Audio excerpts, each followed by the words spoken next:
We all remember when Jussie Smollett was viciously attacked in Chicago, had a noose placed around his neck, just barely summoned the fortitude to keep hold of his Subway sandwich during the assault.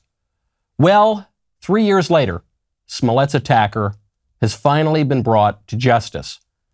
He did not take the news well.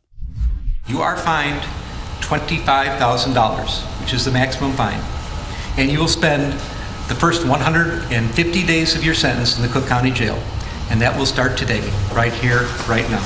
Do you have any questions? No, I would just like to say to Your Honor that I am not suicidal. That's what I would like to say. I am not suicidal. Okay. I am not suicidal. I am innocent, and I am not suicidal. If I did this, then it means that I stuck my fist in the fears of Black Americans in this country for over 400 years and the fears of the LGBTQ community. Your Honor, I respect you and I respect the jury, but I did not do this, and I am not suicidal. And if anything happens to me when I go in there, I did not do it to myself, and you must all know that. I respect you, Your Honor. I respect your decision. Jail time. I am not suicidal. Okay. The most surprising part of the sentencing was finding out that Jussie Smollett has incriminating information on the Clintons. That "I'm not suicidal" was the cry of a man just waiting for Hillary to walk in with the pillow. But the next most surprising thing about the sentencing was that Smollett is going to jail at all. I had just assumed that he'd get off the hook, like every other well-connected, politically correct leftist who plays the right victim cards. But Jussie will go to jail, and he should, because his crime was not just against himself, and his crime was not just against the Chicago PD.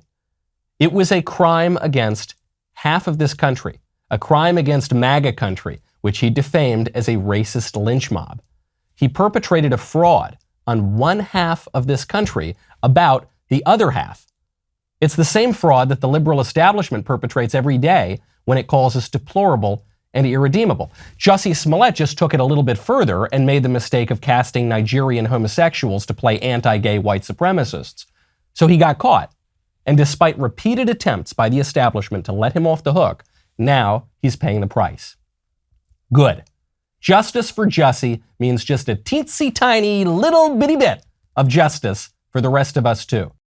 I'm so glad you liked that clip. Now, please ring that bell, subscribe, get the notifications, and more importantly, even than that, head on over to Apple Podcast, Spotify, Stitcher, wherever you get your podcasts. Subscribe to The Michael Knowles Show. Leave a 5-star review if you wouldn't mind. Really appreciate it. We'll see you next time.